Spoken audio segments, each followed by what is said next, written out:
बिस्मिल्लाहिर्रहमानिर्रहीम अस्सलाम वालेकुम। ताबीरनामा चैनल में खुश आमदीद। ख्वाब में महल देखना। हज़रत इब्न सीरीन रहमतुल्लाह अलैह फरमाते हैं, अगर कोई ख्वाब में महल देखता है, दलील है कि उसका चाहा हुआ माल उसको हासिल होगा। खासकर अगर महल पुख्ता मट्टी का बना हुआ है, और अगर पुख्ता ईंट या मट्टी का है तो माल पर भी दलालत करता है, लेकिन उसके दीन में नुकसान होगा।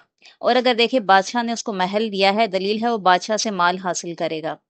हज़रत इब्राहीम करबानी फरमाते हैं, अगर देखे उसका महल ख़राब है, दलील है कि उसका माल तलफ होगा। और अगर देखे कि उसके महल में आग लगी हुई है, दलील है बादशाह साहिब ख्वाब से तावान लेगा। हज़रत जाफ़र सादिक अलैहिस्सलाम फरमाते हैं, ख्वाब महल 8 वजह पर है।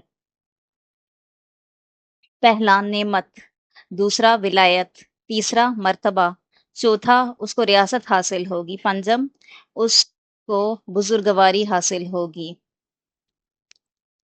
छठा बादशाही हासिल होगी, सातवां राहत मिलेगी, आठवां महल की बुलंदी और खूबी के मुताबिक खुशी, शादी और मर्तबा हासिल करेगा।